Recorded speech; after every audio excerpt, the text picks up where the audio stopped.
하나님 말씀 보겠습니다. 오늘 이 아침에 하나님께서 우리에게 주시는 말씀은 역대하 24장 17절로 22절까지의 말씀입니다. 구약성경 역대하 24장 17절로 22절까지의 말씀, 우리 다 찾으신 줄 알고 함께 봉독하겠습니다. 여호야다가 죽은 후에 유다 방백들이 와서 왕에게 절하매 왕이 그들의 말을 듣고 그의 조상들의 하나님 여호와의 전을 버리고 아세라 목상과 우상을 섬겼으므로 그 죄로 말미암아 진노가 유다와 예루살렘에 임하니라. 그러나 여호와께서 그들에게 선지자를 보내사 다시 여호와에게로 돌아오게 하려 하시매 선지자들이 그들에게 경고하였으나 듣지 아니하니라. 이에 하나님의 영이 제사장 여호야다의 아들 스가랴를 감동시키심에 그가 백성 앞에 높이 서서 그들에게 이르되 하나님이 이같이 말씀하시기를 너희가 어찌하여 여호와의 명령을 거역하여 스스로 형통하지 못하게 하느냐 하셨나니 너희가 여호와를 버렸으므로 여호와께서도 너희를 버리셨느니라 하나 무리가 함께 꾀하고 왕의 명령을 따라 그를 여호와의 전 뜰 안에서 돌로 쳐 죽였더라. 요아스 왕이 이와 같이 스가랴의 아버지 여호야다가 베푼 은혜를 기억하지 아니하고 그의 아들을 죽이니 그가 죽을 때에 이르되 여호와는 감찰하시고 신원하여 주옵소서 하니라. 아멘. 오늘은 날마다 성경 역대하서 24장을 살펴보는 시간입니다. 저는 오늘 본문 말씀 역대하서 24장 17절로 22절 말씀을 통해서 유다의 왕 요아스라는 제목으로 주의 말씀을 선포하겠습니다. 이 유다의 왕 아하시야가 예후에게 죽임을 당한 후에 이 아합과 이세벨의 딸이자 이 아하시야의 어머니였던 그 악한 여왕 아달랴가 등장을 합니다. 이 아달랴는 유다의 왕자들을 죽이고 자신이 남유다를 다스리는 여왕이 됩니다. 뿐만 아니라 이 바알 숭배로 백성들을 타락시키고 악한 통치를 계속적으로 이어나갔기 때문에 그 가운데 하나님께서 구원의 손길을 베푸시기를 제사장 여호야다를 통해서 6년 동안 숨겨져서 죽지 않고 살아남은 왕자 요아스를 숨겼다가 이 요아스가 7살이 될 때에 은밀한 작전을 세워서 요아스가 유다의 왕으로 그렇게 세워지는 은혜를 베푸십니다. 이 역대하 24장은 유다 왕 요아스의 통치 기간 중에 있었던 일들을 다루고 있습니다. 그는 비록 제사장 여호야다가 사는 날 동안에는 하나님을 잘 섬겼지만은 그가 죽고 난 후에는 우상 숭배에 빠지고 맙니다. 그 죄의 결과로 아람 군대의 공격을 받게 되고 결국 요아스 왕은 부상을 당하고 부하들에게 죽임을 당하는 비극을 맞이합니다. 이 오늘 요아스 왕의 통치함 가운데 나와 있는 내용들을 살펴보면서 우리는 무엇을 배울 수가 있겠습니까? 하나님을 잘 섬기던 사람도 타락할 수 있고 타락했을 때 중요한 것은 회개하지 않으면 비참한 인생을 맞이할 수밖에 없음을 우리에게 알려주고 있습니다.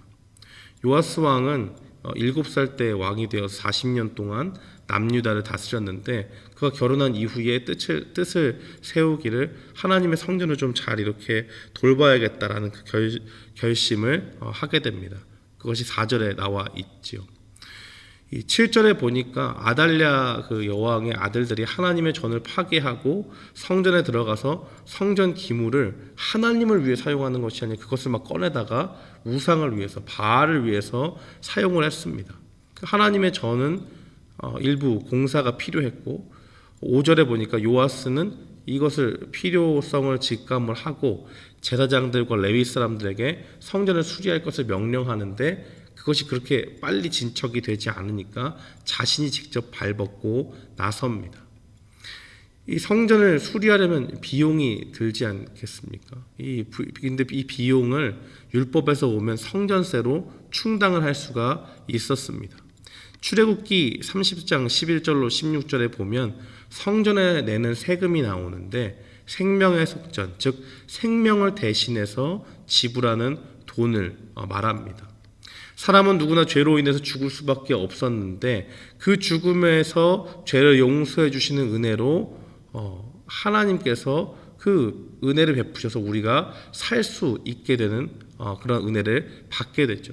그렇기 때문에 그 은혜를 기억하면서 드리는 성전세가 생명의 속전이라고 하는 것입니다. 또 이것은 노예나 포로를 해방시켜 줄 때 지불하는 몸값의 의미도 가지고 있습니다. 하나님께서 그 하나님의 자녀를 구원하시기 위해서 그에 대한 대가로 우리에게 예수 그리스도의 그 피를 흘리게 하셨고 그 구원의 은혜에 감사하는 마음으로 하나님께 드리는 헌금이 바로 이 성전세라는 것입니다. 하나님 앞에서는 부자든 가난하든 동일한 이 구원의 은혜를 받았기 때문에 성인 남성이 20세 이상이 되면 율법에 의하면 똑같이 반세계를 내야 했습니다. 그런데 요아스 왕 시대 이유는 정확히 모르겠지만 이것이 잘 지켜지지 않았습니다. 그래서 요아스가 적극적으로 이 문제를 해결하기 위해서 성전 밖에 상자를 만들고 백성들을 공포를 했어요. 이거 다 하나님 앞에 바치라. 그러니까 백성들이 이 기쁜 마음으로 하나님 앞에 헌금을 했습니다. 그리고 요아스는 그 헌금을 가지고 성전을 수리하는 그 실무진에게 주고 그 사람들이 이 기술자들에게 주어서 성전을 잘 고칠 수 있고 성전에 사용되는 그 기물들을 잘 이렇게 만들어서 다시 사용할 수 있도록 그렇게 했습니다.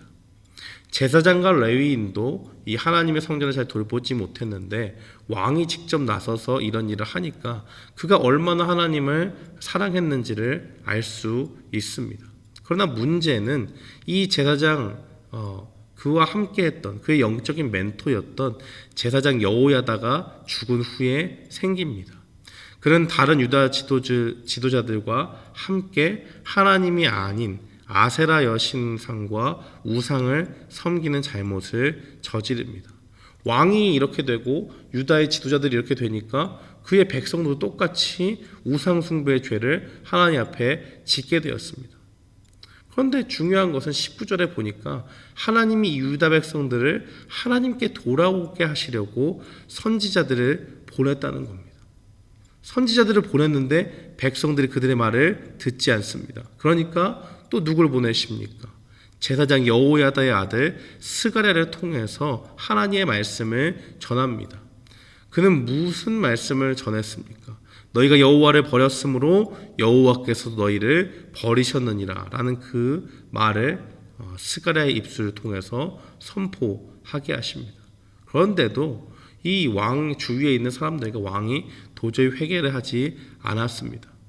요아스 왕은 한 발 더 나가서 제사장 여호야다가 그 베풀어준 자신을 살려서 보살펴주고 왕까지 이렇게 될 수 있도록 또 왕이 된 이후에 중매도 하면서 이 결혼으로 인해서 이 자신이 타락하지 못하도록 하는 그런 은혜를 베풀어 주었던 이 여호야다의 그 은혜를 잊어버리고 그의 아들 스가랴를 돌로 쳐 죽이도록 그렇게 명령을 합니다.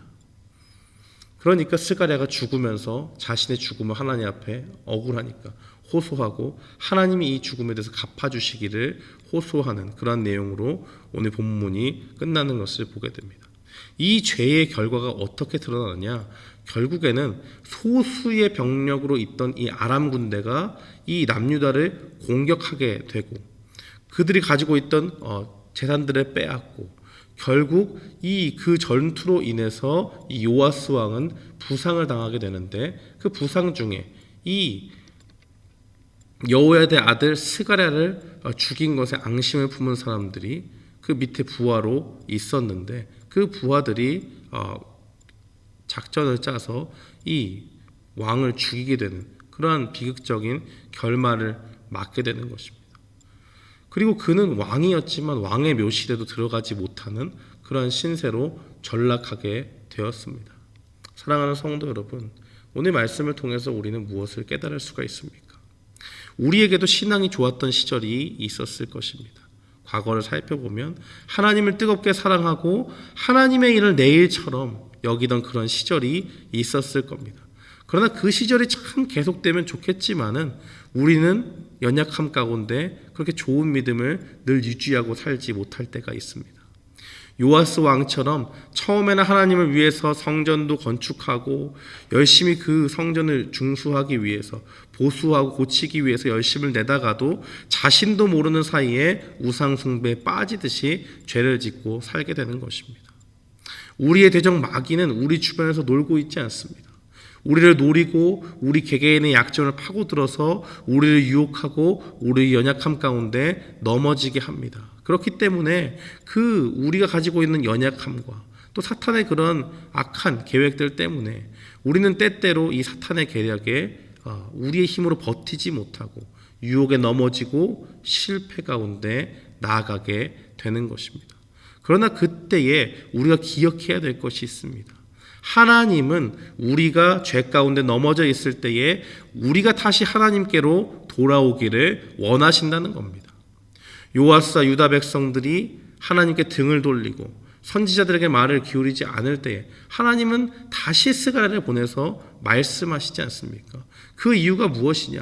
우상 숭배에 빠진 그들을 어떻게든 다시 자신 앞에 돌이키려고 하시는 그 하나님의 은혜의 메시지가 아니겠습니까? 그렇습니다. 우리는 여기서 하나님의 마음을 봅니다. 우리를 향한 하나님의 마음은 죄로 넘어진 자들도 자신에게 등을 돌린 자들도 회개할 기회를 주고 돌아오도록 이끄시는 그 사랑과 은혜가 충만한 하나님의 마음입니다. 사랑하는 성도 여러분, 우리가 지금 죄로 인해서 넘어져 있습니까? 하나님 앞에서 죄라고 여길 만한 것들이 우리 마음 가운데 가득 차 있습니까? 그렇다면 오늘 주님의 음성을 듣고 하나님 앞에 회개하시기 바랍니다.